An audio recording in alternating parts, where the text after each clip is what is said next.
তখন সে দেখে ওই কাগজের ভিতরে লেখা বিসমিল্লাহির রহমানির রহিম। আল্লাহ রাব্বুল আলামিন বলেন, হে হাসান বসরি, ওই কাগজের টুকরার ভিতরে আমার নাম আছে তিনটা। কয়টা নাম? আল্লাহ পাক বলে বিসমিল্লাহর ভিতরে আমার নাম তিনটা। আল্লাহ হইল একটা নাম, আমার সিফাতি নাম হইল দুইটা, আর রহমান আর রহিম। সুতরাং আমার বান্দা যখন আমার তিনটা নামকে হেফাজত করতে পারলো, আর আমি মাওলাকে ওরে একলারে হেফাজত করতে পারবো না। আমি মাওলাকে হেদায়েত দিয়ে দিছি। জোরে বলেন সুবহানাল্লাহ। হেদায়েত কারাতে ভাই? এই জন্য ভাইরা আল্লাহ রাব্বুল আলামিন আয়াতের ভিতরে বলছেন, ইয়া আইয়ুহাল্লাযীনা আমানু তুবু ইলাল্লাহি তাওবাতান নাসুহা। হে বান্দা বান্দী, হে ইমানদার বান্দাগণ, তোমরা যদি মাওলার কাছে খাঁটি তওবা করতে পারো, আসা রাব্বুকুম আসা রাব্বুকুম ইয়া আইয়ুহাল্লাযীনা আমানু তুবু ইলাল্লাহি তাওবাতান নাসুহা।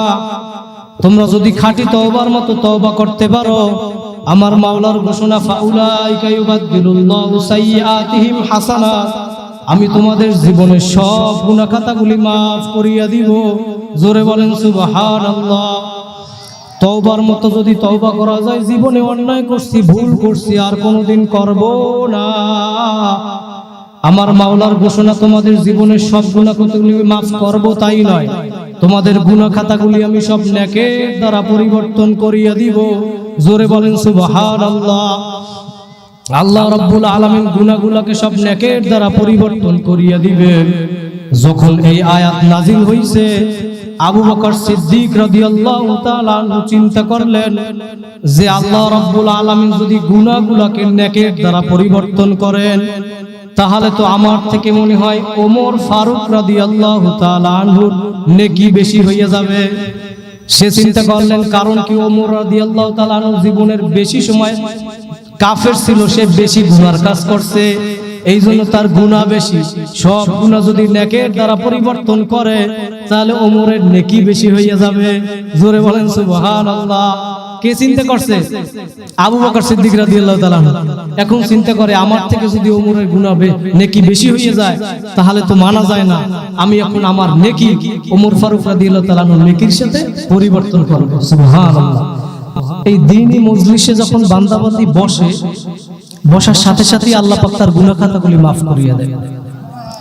আমরা এখানে অনেক মানুষ আসছে, দূর থেকে অনেক মানুষ আসছে, আমার অনেক চাচারা আসছে, বিশেষ করে যেমন আমাদের চাচা গোলাম রহমান কবি। সে আরো একটা খুশির বিষয়, আমাদের আজকে মাদ্রাসার 5 জন ছাত্র হাফেজ হয়েছে, তাদেরকে পাগড়ি দেওয়া হবে। বলেন আলহামদুলিল্লাহ। সেই পাগড়ি আবার হাদিয়া দিয়েছে আমাদের সেই কাকা গোলাম রহমান কবি। বলেন আলহামদুলিল্লাহ। এবং আমাদের আরো আরেকজন চাচা আছে, সিরাজুল উম্মাহ তানজিম, আমার কাকা, আল্লাহ পাক ওনাদের সবাইকে কবুল করুক। আরো বিশেষ করে আমার ফুপা আছে, বীর মুক্তিযোদ্ধা সাইদুর রহমান মতিন, আল্লাহ পাক সবাইকে এই দ্বীনি মজলিসের উসিলা করিয়া আল্লাহ পাক সবাইকে মাফ করুন। বলেন আমিন। তো আমরা যে দ্বীনি মজলিসে আসছি, এই দাওয়াত কিন্তু অনেকের কাছেই পৌঁছানো হয়েছে নাকি? সবাই কি আসছে? হ্যান্ডবিল, পোস্টার, মাইকিং কত ভাবে পৌঁছানো হয়েছে। সবার কিন্তু কপালে জোটে না, সবাই আসতেও পারে না, পারছে। অনেকে দূরে বসিয়া এখনো আসতেছে না মাহফিলের ময়দানে, কিন্তু দূরে বসিয়া দুনিয়ার বিভিন্ন কাজে লিপ্ত আছে। আমরা যে আসতে পারছি, এজন্য আমরা কি খুশি না বেজার? খুশির সহিত আমরা শুকরিয়া আদায় করি, আলহামদুলিল্লাহ। আল্লাহ রাব্বুল আলামিন বলেন, বান্দা বান্দিরা, তোমরা যখন আমার পক্ষ থেকে কোনো নিয়ামত পাও, তখন ওই নিয়ামতের শুকরিয়া আদায় করো। যদি শুকরিয়া আদায় করতে পারো, আমি তোমাদের নিয়ামতকে আরো বৃদ্ধি করে দেব। বলেন সুবহানাল্লাহ। আর আমার পক্ষ থেকে নিয়ামত পাওয়ার পরেও যদি শুকরিয়া আদায় না করো, না শুকরিয়া করো, তাহলে নিয়ামত তো বাড়াবোই না, বরঞ্চ লাশাদি আরো শক্ত আযাব তোমাদের উপরে চাপাই দেওয়া হবে। বলেন নাউযুবিল্লাহ। তো আমরা এই যে আসতে পারি, সে আবারও শুকরিয়া আদায় করি, আলহামদুলিল্লাহ। আর আল্লাহ রাসূল হাদিসের ভিতরে বলছেন, আউয়ালু মান ইউদআ ইলাল জান্নাতি ইয়াউমাল কিয়ামাতিল্লাযিনা ইয়াহমাদুনাল্লাহ ফিস সাররাই ওয়াদ দাররা, যে কিয়ামতের দিন সর্বপ্রথম জান্নাতের দিকে ওই ব্যক্তিদেরকে আহ্বান করা হবে, ডাকা হবে, যারা সুখে এবং দুঃখে সব সময় মাওলার শুকরিয়া আদায় করছে। বলেন আলহামদুলিল্লাহ। তো এই শুকরিয়া আদায় করলে আল্লাহ রাব্বুল আলামিন কি হয়? খুশি হয় না? নবী মূসা একবার আল্লাহর সাথে দেখা করার জন্য রওনা করছে। কে? নবী মূসা। সমস্ত নবীদের ভিতরে আল্লাহর সাথে সরাসরি কথা বলছে নবী মূসা। কে? কোন মাধ্যম ছাড়া। সবাই বলছে, কিন্তু মাধ্যম ছাড়া বেশি কথা বলছে আল্লাহর সাথে, সে হইছে নবী মূসা। কে জানেন না? তুর পাহাড়ে যাইয়াও আল্লাহর সাথে জোরাজোরি করে যে মাওলা তোমারে আমি দেখমুই। কি? সে হইল নবী মূসা, রাগী মানুষ। যাই হোক, নবী মূসা একবার আল্লাহর সাথে দেখা করার জন্য রওনা করছে। আল্লাহর কুদরত, পথের ভিতরে কতগুলো হাঁস বসে আছে। কি? তো এখন আল্লাহর কুদরত, আল্লাহ পাক ওই হাঁসগুলোর জবান খুলে দিয়েছে। বলেন সুবহানাল্লাহ। এখন তারা বলতেছে, নবী মূসা আপনি কোথায় রওনা করছেন, কই যাইতেছেন? আমি আল্লাহর সাথে দেখা করার জন্য যাচ্ছি। হাঁসগুলোয় বলতেছে, নবী মূসা যান, তবে আমাদের একটা আরজি আছে, একটা কথা আছে, এই কথাটা আপনি একটু মাওলার কাছে পেশ করে জানাইয়েন। কয় কি কথা তোমাদের? কয় আমাদের কথা, আল্লাহ পাক এই দুনিয়ার ভিতরে অনেক দিন যাবত বৃষ্টি দেয় না, আর এই অনাবৃষ্টির কারণে দুনিয়ার সমস্ত মাখলুকাত গুলার কষ্ট হচ্ছে। আপনি একটু জাইনা আইসেন মাওলার কাছে, আল্লাহ পাক দুনিয়ার ভিতরে কবে বৃষ্টি দান করেন। বলেন সুবহানাল্লাহ। তো নবী মূসা গেছে, আল্লাহর সাথে কথা বলছে। এখন জিজ্ঞাসা করে, মাবুদ গো, তোমার ওই মাখলুকাত হাঁসগুলায় জানতে চাইছে তুমি দুনিয়ার ভিতরে কবে বৃষ্টি দিবা। এখন আল্লাহ পাক রব্বুল আলামিন বলে, নবী মূসা এখন থেকে নিয়ে 40 বছর পরে বৃষ্টির সিদ্ধান্ত। সুবহানাল্লাহ। নবী মূসা এখন আসছে, হাঁসগুলো জিজ্ঞাসা করে, নবী মূসা আমাদের আরজিটিকে মাওলার কাছে পেশ করছেন? কই করছি তো। কই আল্লাহ কি বলছে? কই আল্লাহ বলছে এখন থেকে নিয়ে 40 বছর পরে বৃষ্টির সিদ্ধান্ত। এই কথা শোনার পরে সমস্ত হাঁসগুলাই বইল আলহামদুলিল্লাহ। আসলে এটা কি সুখের সংবাদ, দুঃখের সংবাদ না? নবী মূসা তো রাগী মানুষ, হাঁসগুলোরে কয় তবু এটা সুখের সংবাদ না, দুঃখের সময়। এই দুঃখের সংবাদের সময় গিয়ে কেউ আলহামদুলিল্লাহ বলে? তখন হাঁসগুলাই বলতেছে, নবী মূসা ইন্নাল্লাহা আলা কুল্লি শাইইন কাদির, সমস্ত ক্ষমতার মালিক কে? একমাত্র আল্লাহ। সমস্ত ক্ষমতার মালিক কে? জোরে বলেন কে? কয় নবী মূসা আল্লাহ পাক সমস্ত ক্ষমতার মালিক। আল্লাহ বলছে 40 বছর পরে বৃষ্টি দিবেন। যদি 40 বছর পরেও বৃষ্টি না দেয়, এই দুনিয়ার কারো ক্ষমতা আছে বৃষ্টি নামানো? জোরে বলেন আছে? কয় আল্লাহ পাক 40 বছর পরে বৃষ্টি দিবেন, এই জন্য শুকরিয়া আদায় করছি আলহামদুলিল্লাহ। কথার কথা 40 মিনিটও যায় না, এর ভিতরে আসমান থেকে ঝুপ ঝুপ করিয়ে বৃষ্টি পড়া শুরু হয়ে গেছে। নবী মূসা বলতেছে, মাবুদ গো, বেদ তো কিছু বুঝলাম না, তুমিই বুঝলা বৃষ্টি দিবা 40 বছর পর, 40 মিনিটও হয় না, আবার বৃষ্টি দিয়ে দিলা, কি বুঝলাম তো না কিছু। আল্লাহ পাক কয়, নবী মূসা তুমি বুঝবা না, আমার মাখলুকাত আমার শুকরিয়া আদায় করছে। আমি মাওলার সিদ্ধান্ত 40 বছর পরেই ছিল, কিন্তু ওরা আমার শুকরিয়া আদায় করার কারণে আমি খুশি হইয়া আমি ওই 40 বছরের সিদ্ধান্তকে পরিবর্তন করিয়া এখন বৃষ্টি দান করছি। সুবহানাল্লাহ। আল্লাহ পাক পারে নাকি পারে না? বিশ্বাস হয়? তা আল্লাহ রাব্বুল আলামিন যদি শুকরিয়া আদায় করে বান্দা বান্দি, আল্লাহ কি হয়? খুশি হয়। এই জন্য আমরা আবারও একবার শুকরিয়া আদায় করি আলহামদুলিল্লাহ। আমরা এখানে সবাই যে আসছি, কোন উদ্দেশ্য আছে না, কারণ আছে না? কিসের জন্য? হুজুরেরা বয়ান করবে, আমরা শুনবো, আমলনামায় কিছু নেকি হবে নাকি? তো এই যে বাতিটা ওইখানে জ্বালাইছি, এই বাতিটা জ্বালাইছি, এটা একটা উদ্দেশ্য আছে না? এই যে একটা ফ্যান চালানো হয়, ফ্যানের চালানোর উদ্দেশ্য আছে কিনা? বাতি জ্বালাইছি, বাতিতে কি দিবে? যদি আলো না দেয় বাতি থাকবে? ফ্যান যদি না ঘুরে ফ্যান কি আমি রাখবো? তাহলে আল্লাহ পাক যে আমাদেরকে বানাইছেন, উদ্দেশ্য আছে না? কিসের জন্য? ওমা খালাকতুল জিন্না ওয়াল ইনসা ইল্লা লিয়াবুদুন, আমি মানুষ এবং জিন বানাইছি শুধু আমার ইবাদতের জন্য। আল্লাহ রাব্বুল আলামিন বলে আমি মানুষ এবং জিন এই দুইটি জাতিকে বানাইছি শুধু আমার ইবাদতের জন্য। জোরে বলেন সুবহানাল্লাহ। তাফসীরে জালালাইনের ভিতরে লিখছেন ইল্লা লিয়াবুদুন আই লিয়ারিফুন, আমি মাওলাকে চিনার জন্য, বুঝার জন্য, আমি মাওলার মারিফাত হাসিল করার জন্য আমি মানুষ এবং জিন বানাইছি। আর দুনিয়ায় যা কিছু আছে সব আমি বানাইছি এই মানুষের জন্য। জোরে বলেন সুবহানাল্লাহ। দুনিয়ায় যা কিছু আছে সব বানাইছে কাদের জন্য? আর আমাদেরকে বানাইছে ইবাদতের জন্য। ইল্লা লিয়াবুদুন ওমা খালাকতুল জিন্না ওয়াল ইনসা ইল্লা লিয়াবুদুন, আমি বানাইছি শুধু আমার ইবাদতের জন্য। আর ইবাদত না করি আমরা কি করি? 24 ঘন্টা একটা দিনে, এর ভিতরে 5 ওয়াক্ত নামাজ। ফজরের নামাজ কয় রাকাত? নামাজ পড়তে কয় মিনিট লাগবে? 4 রাকাত নামাজ পড়তে 10 মিনিট লাগবে সর্বোচ্চ 4 রাকাত নামাজ পড়তে। আর উযু করতে 10 মিনিট, 20 মিনিট, মনে করলাম আধা ঘন্টা। এরপরে সব 5 ওয়াক্ত এরকম মিলাইলে সর্বোচ্চ 3 ঘন্টা সময়। 24 ঘন্টার ভিতরে 3 ঘন্টা সময় যদি আমি তারে না দিতে পারি যে আমাকে বানাইছে, তাহলে আমি কিসের জন্য আমাকে আর বানাইলো? আর আমি আসলাম কিসের জন্য? করতেছে কি আর কি নিয়ে রওনা করবো? এই চিন্তা ভাবনা করিয়া হিসাব নিকেশ মিলাইয়া তারপর মাওলার কবরে যাওয়া লাগবে নাকি লাগবে না? আর মাওলার ঘোষণা কি? ওয়ালা তামুতুন্না ইল্লা ওয়া আনতুম মুসলিমুন, মুসলমান না হইয়া কিন্তু কেউ কবরে আসো না। মুসলমান হয়েছে খালি নামের মুসলমান, কামের মুসলমান না। কারণ নামে আছে কামে নাই, সেটাকে বলে ঘোড়ার ডিম। কি ঘোড়ার ডিম দেখছেন কোনোদিন কেউ? নামে বলে কয় কি দেখাইছে, কয় ঘোড়ার ডিম দেখাইছে, জীবনে দেখে নাই। ওটা নামে আছে কামে নাই, সেটাকে বলে কি? ঘোড়ার ডিম। তো আমরা নামে মুসলমান, কামে না। আমার বাড়ির পাশে একজন হিন্দু থাকে, আর অনেকের বাড়ির পাশে হিন্দু থাকে না অনেক সময়। তো হিন্দু আর মুসলমানের ভিতরে পার্থক্য আছে না নাই? ওই হিন্দু ব্যক্তি নামাজ পড়ে না, আর আমি মুসলমান হইয়া আমিও নামাজ পড়ি না, আছে না? কথা কান জোরে কান, আছে না নাই? এক হিন্দু ব্যক্তি সে দাড়ি কামায়, আমি মুসলমান হইয়াও দাড়ি কামাই, কি আছে না? এক হিন্দু ব্যক্তি তার বিবি পর্দা করে না, মেয়ে পর্দা করে না, আমি মুসলমান, আমার মেয়ে বিবিও পর্দা করে না, আছে না নাই? একজন হিন্দু ব্যক্তি সে হালাল হারাম পার্থক্য করিয়া খায় না, চলে না, আমি মুসলমান, আমিও পার্থক্য করি না, খাই না, চলি না, তাহলে তার সাথে আমার সাথে পার্থক্য হইল?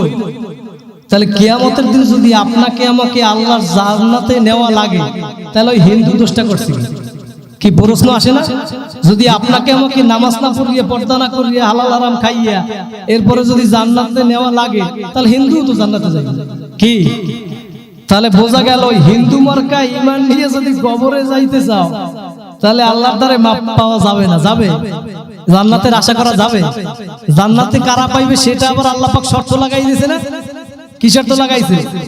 ইন্নাল্লাযীনা আমানু ওয়া আমিলুস সলিহাত কানাত লাহুম জান্নাতুল ফিরদাউসি নুজুলা।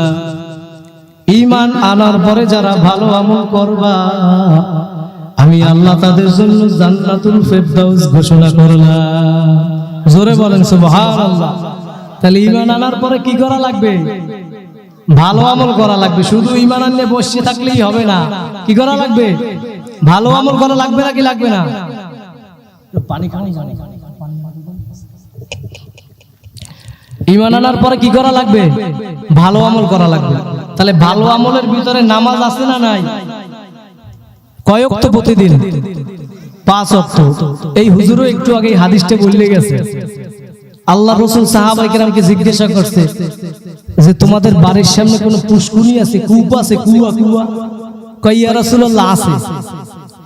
কয় তাহলে ওই কূপের মধ্যে, পুষ্কুনির মধ্যে যদি কোনো ব্যক্তি দৈনিক 5 বার গোসল করে, আর শরীরে কি কোনো ময়লা থাকতে পারে? 12 কলি যদি না উঠালে কোনো ডুব দিয়ে উঠবে, এলাও কিন্তু ময়লা থাকবে না, থাকবে? তখন সাহাবায়ে কেরাম কয় না ইয়া রাসূলুল্লাহ, ময়লা থাকবে না। কয় ঠিক হুবাহু যদি কোনো মুসলমান দৈনিক সুন্দর করিয়া সময় মতো 5 ওয়াক্ত নামাজ আদায় করে, ওর আমলনামায় কোনো গুনাহ থাকতে পারে না। সুবহানাল্লাহ। বাড়ি যাই কইয়া জোরে গান সুবহানাল্লাহ। তাহলে নামাজ পড়া লাগবে নাকি লাগবে না? ভালো আমলের ভিতরে নামাজ আছে না নাই? আল্লাহ রাসূল বলছে আউয়ালু মা ইউহাসাবু বিহিল আবদু ইয়াউমাল কিয়ামাতিস সালাহ, কিয়ামতের দিন সর্বপ্রথম হিসাব নেওয়া হবে কিসের? নামাজের। তাহলে নামাজে যদি পার পাওয়া যায়, বোঝা যায়, আশা করা যায় সামনের ঘাটিগুলাই কি পার পাওয়া যাবে।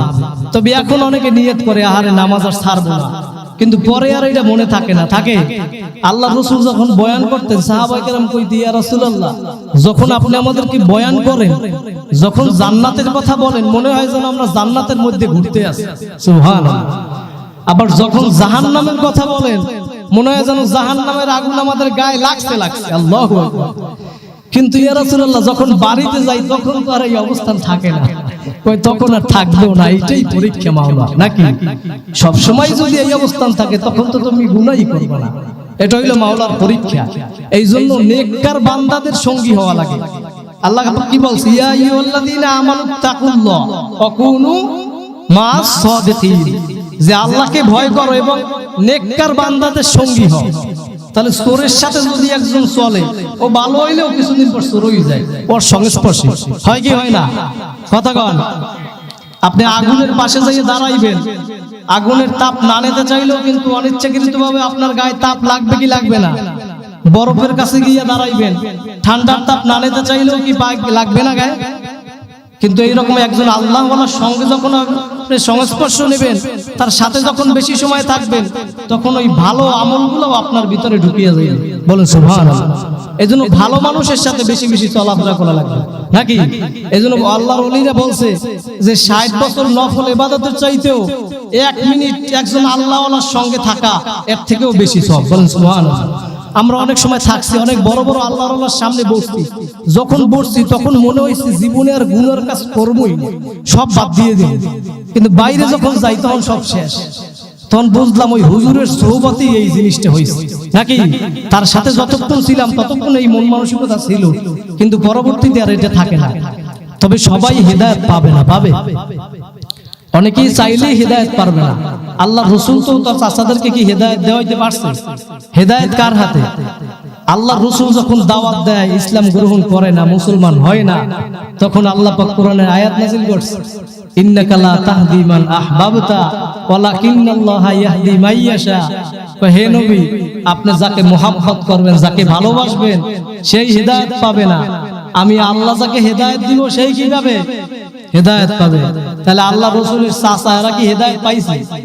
এরা আল্লাহ রাসূলের কত মুজিজা স্বচক্ষে দেখছে না, এরপরও কি মুসলমান হইছে? আল্লাহ রাসূল যখন মেরাজে গেছিল, কোথায়? মেরাজে যখন গেছেন তখন বাইতুল মুকাদ্দিসে যাই এসে নামাজ আদায় করছে না? সমস্ত নবীদেরকে আল্লাহ পাক সেইখানে হাজির করছেন, আর আমাদের নবীও সেইখানে ছিল। এখন সবার মনে মনে আশা, আহারে আজকে এই নামাজের ইমামতি যদি আমি করাইতে পারতাম তাহলে আমার জীবনটা ধন্য হয়ে যেত। সমস্ত নবীরাই চিন্তা করে, কিন্তু আমার আল্লাহ পাক জিবরাইলে পাঠাইছে, যাও জিবরাইল, আমার নবী উপস্থিত থাকতে তার সামনে কেউ ইমামতি করতে পারবে না। সুবহানাল্লাহ। আজকে ইমামতি করাইবে আমার হাবিব মুহাম্মদুর রাসূলুল্লাহ সাল্লাল্লাহু। নবী তাদের সবাইকে নিয়ে ইমামতি করছে, এরপরে আল্লাহর সাথে সাক্ষাৎ করিয়ে জান্নাত জাহান্নাম সব ভ্রমণ করিয়ে আসছে না? অল্প সময়ের ভিতরে ঘটনা তো সবাই জানেন। যখন আসছে, যেটা আমি বুঝাইতে চাই যে মুজিজা দেখার পরেও কি হেদায়েত পায় না? পাইছে।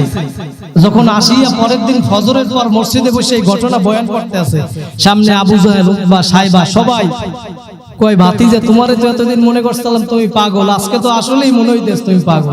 বলেন নাউজুবিল্লাহ।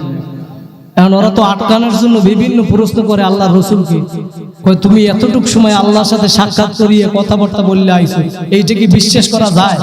কারণ এইটা বিশ্বাস করা যায়? এখন বলতেছে আবু জাহেল, কয় ভাতিজা বিশ্বাস করব, কয় কিছু পরীক্ষা আছে, এই পরীক্ষার প্রশ্ন উত্তর যদি তুমি দিতে পারো তাহলে তুমি আল্লাহর সাথে যাই দেখা করে আইছো, এটা আমরা বিশ্বাস করব। কয় চাচা বলেন। কয় তুমি যে যাইয়ে বাইতুল মুকাদ্দাসে যাইয়ে নামাজ পড়াইছো, তুমি পারলে বলো যে বাইতুল মুকাদ্দাসে কয়টা জানলা আছে আর কয়টা দরজা আছে। এখন আল্লাহর রাসূল ওইখানে যাইয়া ইমামতি করছে, সে কি জানলা দরজা গুনছে? কথা কয়। আমরা অনেক সময় শখ করিয়ে শুক্রবার নেসারা বা জুমার নামাজ পড়তে যাই না, তাই ওই জায়গায় যাইয়ে কি জানলা দরজা গুনি না? নামাজ পড়িয়ে হুজুরের দোয়া লইয়ে চলে আসে। এখন যদি প্রশ্ন করায় জানলা দরজা কয়টা, এটা কি বলা সম্ভব? এখন ও তো জানে পারবে না, কিভাবে আটকানো যায়। এখন বলতেছে ভাতিজা তুমি যদি এটা বলতে পারো তাহলে বুঝবো তুমি সত্যিই গেছালা। এখন আল্লাহ রাসূল তো পেরেশান হয়ে গেছে, নিচের দিকে তাকাইছে, কারণ আল্লাহ পাক কইতেছে জিবরাইল তুমি কই? কয় আসমানে। কয় যাও, আমার নবী যদি এখন এটা না বলতে পারে, ওরা টিটকারি করবে, আমার নবীরে অপমান করবে, আমি আল্লাহ এটা সহ্য করতে পারবো না। জিবরাইল তুমি যাও, বাইতুল মুকাদ্দাসটা জাগাইয়া নিয়ে আমার নবীর সামনে ধরো। সুবহানাল্লাহ। এখন জিবরাইল আলাইহিস সালাম যাইয়া নবীর সামনেটা জাগাইয়া ধরছে। এখন নবীর সামনেটা ধরিয়া ঘুরায়, আর নবী দেখে দেখে বলতেছে এই কয়টা দরজা জানলা, এই কয়টা জানলা, এই কয়টা দরজা। বলেন সুবহানাল্লাহ। এখন কইতেছে ভাতিজা তোমার সবই জাদু, হেদায়েত পাইছে। ও কি মুসলমান হয় না? মুজিজা দেখার পরেও কি হয় না? হেদায়েত হয় না। তাহলে হেদায়েত বোঝা গেল কার হাতে? আল্লাহর হাতে। তারপরে সে কোন আরো মুজিজা দেখছে, কত মুজিজা দেখছে স্বচক্ষে, তারপরেও কি পায় না? তাহলে বোঝা গেল আল্লাহ পাক যাকে হেদায়েত দেবে সেই কিভাবে হেদায়েত পাবে। আরেকজন আল্লাহর ওলি বিশরি হাফিজ, নাম কি? বিশরি হাফিজ। সে এত বড় মদখোর ছিল, এত বড় মদখোর, সে এমন কোন গুনার কাজ নাই সে করতো না, মদের ব্যবসা করতো সে। তো বিশরি হাফিজ একবার মদ পান করিয়া রাস্তা দিয়ে হাঁটতে যাইতেছিল, তখন রাস্তার ভিতরে সে দেখে একটা কাগজের টুকরা। কি? ওই কাগজের টুকরার ভিতরে দেখে যে আরবি লেখা। কি লেখা? কিন্তু কি লেখা সেটা জানে না। আমরা অনেকেই যাই, অনেক সময় প্যাকেট পড়িয়া থাকে, কাগজ পড়িয়া থাকে, কিন্তু এটা আরবি লেখা, এটা কি লেখা জানে না। কিন্তু অনেকেই বুঝতে পারে যে এটা একটা আরবি লেখা, নাকি বুঝতে পারে যে এটা একটা আরবি লেখা। তো সে বুঝতে পারছে যে এটা একটা আরবি লেখা। তারপর সে কাগজের টুকরোটা দিয়া ওই মদ পান করা অবস্থায় ওইটাকে যায় ভালো জায়গায় রাখিয়ে দিয়েছে। সুবহানাল্লাহ। ওই দিন ওই জমানার সবথেকে বড় আল্লাহর ওলি ছিল হাসান বসরি। সেই হাসান বসরিকে আল্লাহ পাক স্বপ্নে দেখায় রাত্রবেলা যে তুমি যাও, যাইয়া বিশরি হাফিজকে সুসংবাদ দাও যে এই জমানার সবথেকে বড় আল্লাহর ওলি হচ্ছে বিশরি হাফিজ। সুবহানাল্লাহ। হাসান বসরি রাহমাতুল্লাহ আলাইহি চিন্তা করে ও তো একটা মদখোর, ওর ব্যাপারে আল্লাহ পাক এরকম সুসংবাদ দিল, কারণ কি? সে যায় না, না যাওয়ার পরে দ্বিতীয় দিন আবার স্বপ্নে দেখাইছে, তিনবার এরকম স্বপ্নে দেখাইছে। তখন সে গেছে, গিয়ে জিজ্ঞাসা করে বিশরি হাফিজ দরবারে কই? কয় সে মদ খাইয়ে বেহুশ হয়ে গেছে। তাকে ডাক দিয়েছে, বলে হাসান বসরি আমার দরবারে, কি খবর বলেন? কয় আল্লাহ পাক সুসংবাদ জানাইছে এই জমানার সবথেকে বড় আল্লাহর ওলি তুমি, তুমি এমন কি কাজ করছো আমাকে বলো। কয় আমি তেমন কোনো কাজ করি না, তবে আমি কালকে একটা কাগজের টুকরা পাইছিলাম রাস্তায়, আরবি লেখা, সেইটা আমি উঠাইয়ে ভালো জায়গায় রাখছি। কয় কি লেখা? নিয়ে আসো। নিয়ে আসছে। এখন বিশরি হাফিজ হাতে দিছে, হাসান বসরির হাতে দিছে। তারা দুনিয়ার ভিতরে সার্টিফিকেট জান্নাতের পাইছে, পাইছে না? 10 জন সাহাবী, আবু বকর, ওমর, ওসমান, আলী, তালহা, জুবায়ের, আব্দুর রহমান ইবনে আউফ, সাদ ইবনে আবি ওয়াক্কাস, সাইদ ইবনে যায়েদ, আবু উবাইদা ইবনে জাররাহ রাদিয়াল্লাহু তাআলা আনহু। সুবহানাল্লাহ। এই 10 জন ব্যক্তি জান্নাতের সার্টিফিকেট পাইছে। এরপরেও নেকির জন্য পাগল ছিল কি ছিল না? এখন সে চিন্তা করে যে ওমরের কাছে গিয়ে জিজ্ঞাসা করে, ভাই ওমর, আমার নেকি আমি তোমার নেকির সাথে পরিবর্তন করতে চাই। সুবহানাল্লাহ। ওমর ফারুক রাদিয়াল্লাহু তাআলা আনহু বলেন যে ভাই আবু বকর, আপনার নেকি আমাকে সব দেওয়া লাগবে না, আমি আমার জীবনে সব নেকি আপনাকে দিয়ে দেব, আর আপনি শুধু আপনার এক রাত্রের নেকি আমাকে দিলেই হবে। সুবহানাল্লাহ। এখন টেনশনে পড়ে গেছে আবু বকর। কয় আমি দিতে চাইলাম সব, বলতেছি এক রাত্রিটা, তাহলে তো দেওয়া যাবে না, যে কোনো কাহিনী আছে। আর আবু বকর সে কেমন আবু বকর, তার ক্ষমতা কত, আল্লাহ পাক তাকে কত শক্তি দান করছে। জিবরাইল আলাইহিস সালাতু ওয়াস সালাম আসে একবার আল্লাহ রাসূলকে বলতেছে, ইয়া রাসূলুল্লাহ, আমারে আল্লাহ পাক তো কত ক্ষমতা দান করছে, আমার থেকেও কি কোনো ক্ষমতাশীল ব্যক্তি আছে? কে বলে? জিবরাইল আলাইহিস সালাম। এখন আল্লাহর হাবিব বলতেছে, জিবরাইল, তোমার থেকে আমার একজন উম্মতের ক্ষমতাও বেশি। সুবহানাল্লাহ। জিবরাইল বলতেছে, ইয়া রাসূলুল্লাহ, তাহলে আমার থেকে আপনার কোন উম্মতের ক্ষমতা বেশি আমি একটু দেখতে চাই। তখন আল্লাহর হাবিব বলতেছেন যে যাও, তুমি কালকে আসরের নামাজে গিয়ে মসজিদে নববীর সামনে দাঁড়াবা, তখন দেখবা যে আগে ঢোকে আর শেষে বের হয় মসজিদে, সে তোমার থেকে ক্ষমতাশীল ব্যক্তি। সুবহানাল্লাহ। এখন জিবরাইল আলাইহিস সালাতু ওয়াস সালাম ভিক্ষুকের সূরতে সেরা জামা গায়ে দিয়া মসজিদের দরজায় দাঁড় হয়ে রয়েছে। দেখে মসজিদের দরজা দিয়া সর্বপ্রথম ঢুকতেছে হযরত আবু বকর সিদ্দিক রাদিয়াল্লাহু তাআলা। সুবহানাল্লাহ বলেন। আবার দাঁড়াইয়ে রয়েছে, নামাজ শেষ, সবাই বের হয়ে যায়। এরপরে আবার দেখে বের হইতেছে হযরত আবু বকর সিদ্দিক রাদিয়াল্লাহু তাআলা সবার শেষে। সুবহানাল্লাহ। এরপরে এখন বলতেছে, ভাই আবু বকর, আপনি একটু বলেন যে এই মুহূর্তে হযরত জিবরিল কোথায় অবস্থান করতে আছে? আল্লাহু আকবার। আবু বকর বলেন, কতটুকু সময় লাগবে? কয় অল্প সময়ের ভিতরেই বলেন। আমি 3 বার চক্ষু বন্ধ করব আর খুলব, এর ভিতরেই আমি জানাই। সুবহানাল্লাহ। দ্বিতীয়বার চক্ষু বন্ধ করিয়া শ্বাস জমিন সব খুঁজিয়া তন্ন তন্ন করছে। তৃতীয়বার চক্ষু করিয়া বন্ধ করিয়া সব জান্নাত জাহান্নাম লাজা শাক্কা হুতামা সাইর সাকর জাহিম হাওিয়া সব জান্নাত আমি খুঁজিয়া তন্ন তন্ন করছি। জিবরাইলকে আমি কোথাও পাই নাই। আমার মনে হচ্ছে আমার সম্মুখ প্রাণে যে উপস্থিত সেই হইল জিবরাইল। সুবহানাল্লাহ। সে কে? আবু বকর সিদ্দিক। আল্লাহ পাক তাকে এত ক্ষমতা দান করছে। সে নেকির জন্য কত পাগল, ওমর ফারুক রাদিয়াল্লাহু তাআলার সাথে নেকি পরিবর্তন করে। এখন সে চিন্তা করলো, ওমর বলে যে এক রাত্রের নেকি দেওয়ার জন্য তাহলে কি করা যায়? যাই আল্লাহ রাসূলের কাছে গিয়ে একটু জিজ্ঞাসা করে। গেছে আল্লাহ রাসূলের কাছে, আল্লাহ রাসূল, ইয়া রাসূলুল্লাহ, আমি একটু জানতে চাই যে আমার নেকি আমি ওমর ফারুক রাদিয়াল্লাহু তাআলার নেকির সাথে পরিবর্তন করতে চাইছিলাম, আপনি কি বলেন? কই আমি পক্ষপাতী করতে পারবো না, আপনি দেন আর না দেন না আপনার ব্যাপার, তবে আপনার ওই একদিনের নেকির এক রাত্রের নেকির পরিমাণ যে কি বড় এইটা আমি বলে দিতে পারি। কয় তাহলে বলেন। কয় দুনিয়ার সমস্ত নেকিও যদি এক পাল্লায় রাখা হয় আর আপনার ওই এক রাত্রের নেকিও যদি এক পাল্লায় রাখা হয়, তারপরেও আপনার নেকের পাল্লা ভারী থাকে। ওই এক রাত্রটা কোন রাত্র জানেন? আরে কিসের রাত্র? আল্লাহ রাসূলের সাথে হিজরত করছিলেন, মক্কা থেকে মদিনায় গেছে কে? আবু বকর সিদ্দিক। কত কষ্ট করিয়া পাহাড়ে গুহার ভিতরে যখন শুয়েছিল, কাফেরেরা খুঁজতে আছে, ঘুরতে আছে, তরবারি 100 উট পাইবে, এর বিনিময়ে কতল করে ফেলাইলি। বলেন নাউজুবিল্লাহ। গুহার সামনে যখন ঘোরে, ওই সামনে কবুতরে ডিম পারছে, মাকড়সায় বাসা বানাইছে, জানেন না সবাই? এরপরে কাফেরেরা বোঝে না এর ভিতরে তো নাই। তখন আবু বকর দেখে গুহার ভিতর থেকে কাফেরদের পাও দেখা যাইতেছিল। তখন বলতেছে, ইয়া রাসূলুল্লাহ, আমার তো ভয় লাগে। তখন আল্লাহ রাসূল বলে, লা তাহজান ইন্নাল্লাহা মা'ানা। হে আবু বকর, তুমি ভয় পাইও না, আল্লাহ পাক আমাদের সাথে আছে। সুবহানাল্লাহ। আল্লাহ রাসূল কিন্তু বলে না যে আমার সাথে আছে, বলছে আমাদের সাথে আছে। কিয়ামত পর্যন্ত যারা এই হকের পথে থাকবে তাদের সাথে থাকবে কে? জোরে বলেন কে? তো আল্লাহ রাব্বুল আলামিন যদি তওবার মতো তওবা করা যায়, বান্দাকে কি করবেন? ক্ষমা করিয়ে দিবেন। এইজন্য আমরা তওবা করতে পারবো না? আল্লাহর ঘোষণা কি? যদি তওবার মতো তওবা করে, গুনাহ কথাগুলি সব কি করবে? নেকের দ্বারা পরিবর্তন করিয়ে দিবেন। বনি ইসরাইলের এক যুবক ছিল, জীবনে এমন কোনো গুনাহ নাই যে করে নাই, কিন্তু এক মজলিসের পাশ থেকে যাইতেছিল, তখন ওই মজলিসের ভিতরে একজন হক্কানি আলেম বয়ান করতেছিল। তখন তার নসিহত শুনিয়া তার দিলের ভিতরে বাড়ি লাগছে। সে এখন মনে মনে নিয়ত করছে, আল্লাহ আমি কালকে তওবা করিয়া ভালো হয়ে যাব। কি করব? আর বান্দা যখন একটা নিয়ত করে, আর নিয়ত করার সাথে সাথে আল্লাহ পাক আমলনামায় লিখিয়ে দেয়। সুবহানাল্লাহ।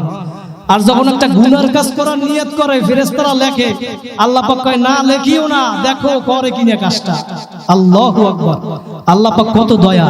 তখন বান্দা যখন হাঁটিয়ে যায় ওই গুনার কাজটা করার জন্য, তখন আল্লাহ কয়, হে ফেরেশতারা লেখিও না, দেখো আমার বান্দায় যাইয়া ফিরিয়াও আসতে পারে, গুনার কাজ তো নাও করতে পারে। কি কথা বলেন, ঠিক না বেঠিক? তখন বান্দায় যাইয়া গুনার কাজ করিয়াই ফেলাইছে, নাফরমান। আল্লাহ পাক কয়, ফেরেশতারা এখনো লেখিও না, দেখো আজকের ভিতরে আমার কাছে ক্ষমা চাই কিনা। সুবহানাল্লাহ। আল্লাহ পাক কত দয়ার। আর একটা নেক কাজের নিয়ত করছে, সঙ্গে সঙ্গে আল্লাহ পাক কয় তাড়াতাড়ি লিখিয়ে ফেলাও, করুক না করুক এটা দেখ মনে পড়ে। সুবহানাল্লাহ। তাহলে ওই ব্যক্তি নিয়ত করছে, আল্লাহ আমি কালকে তওবা করিয়া ভালো হয়ে যাব। কে? বনি ইসরাইলের এক যুবক। বুখারী শরীফের ভিতরে রিওয়ায়াত আছে ঘটনা। এখন সে নিয়ত করছে, আগামীকাল রওনা করছে ওই আলেমের বাড়ির দিকে। তার কাছে গিয়া তওবা করিয়া কি হবে? ভালো হয়ে যাবে। কিন্তু কার কখন মৃত্যু হইবে কোনো গ্যারান্টি আছে? মৃত্যুর কোনো গ্যারান্টি দিতে পারবে কেউ? আগামী বছর এই মাহফিলে যে আমরা আসবো আবার জানি কেউ? এখান থেকে উঠিয়ে যে আবার বাসায় ফিরিয়ে যাইতে পারবো এর গ্যারান্টি আছে?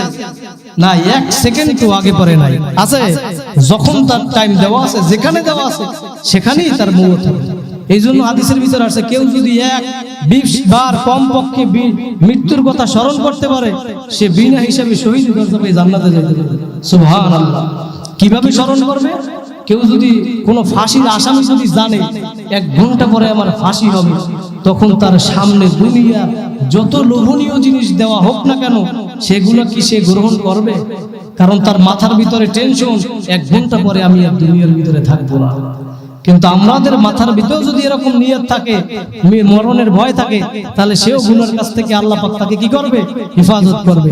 আল্লাহ পাক বেশি বেশি মৃত্যুর কথা স্মরণ করার তৌফিক দান করুন, বলেন আমিন। সেই যুবক রওনা করছে পথের ভিতরে, আল্লাহ পাক কি কুদরত, সে পথের ভিতরেই তার মৃত্যু হয়ে গেছে।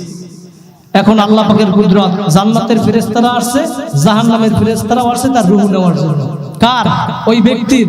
এখন চিন্তা করতেছে জান্নাতের ফেরেশতারা বলতেছে তার রূহ আমরা নিয়ে যাব। কারণ কি? সে তওবা করার জন্য রওনা দিছিল, সুতরাং ভালো হয়ে যাওয়ার নিয়ত করছে, এই জন্য আমরা রূহ নিয়ে যাব। সুবহানাল্লাহ। আর জাহান্নামের ফেরেশতারা বলতেছে সে তওবা করার জন্য রওনা দিছিল কিন্তু যাইতে পারে না, এই জন্য তার রূহকে আমরা নিয়ে যাব। আল্লাহু আকবার। এখন ভাই তর্ক বিতর্ক করিয়ে লাভ নাই, আল্লাহর কাছে গিয়ে জিজ্ঞাসা করি, মাওলাই যেই ফয়সালা দেবে সেইটাই আমরা মানব। সুবহানাল্লাহ। এখন আল্লাহ তো সবই দেখতেছে, দেখে না? আল্লাহ পাক বলতেছে কি তোমাদের অবস্থা? কয় মাবুদ গো আপনি সমাধান দিয়ে দেন। কয় ওই ব্যক্তি যেইখানে মারা গেছে সেইখান থেকে মাপ দাও, দেখো আলেমের বাড়ি নিকটে না নিজের বাড়ি নিকটে। সুবহানাল্লাহ। যদি আলেমের বাড়ি নিকটে হয় তাহলে তওবার নিকটে চলে আসছে, জান্নাতের ফেরেশতারা রূহ নিয়ে যাইবে। আর যদি নিজের বাড়ি দূরে হয় তাহলে তওবা থেকে দূরে, তাহলে তার রূহ জাহান্নামের ফেরেশতারা নিয়ে যাইবে। বিচার শেষ নাকি? কিন্তু আল্লাহ রাসূল ফরমান ফিল হাল, তখন ঘটনা এমন ছিল ওই যেখানে মারা গেছে সেখান থেকে আলেমের বাড়ি দূরে ছিল। সুবহানাল্লাহ। কিন্তু আল্লাহ পাক জমিনকে হুকুম করছে, ও জমিন তুমি আলেমের বাড়ির দিকে ছোট হইয়া যাও। জোরে বলেন সুবহানাল্লাহ। আমার মাওলাই ক্ষমা করতে পারে কি পারে না? এই জন্য ভাইরা জীবনে যা করছি, ভুল করছি, অন্যায় করছি, বুঝি নাই না বুঝিয়া করছি, আর বিবির মায়া পড়িয়া শয়তানের ধোকায় পড়িয়া জীবনে যত গুনিয়া করিয়া ফালাইছো, আমার মাওলার ঘোষণা তওবার মতো যদি তওবা করতে পারো, আমি তোমাদের জীবনের সব গুনাহ খাতাগুলি মাফ করিয়ে দিব।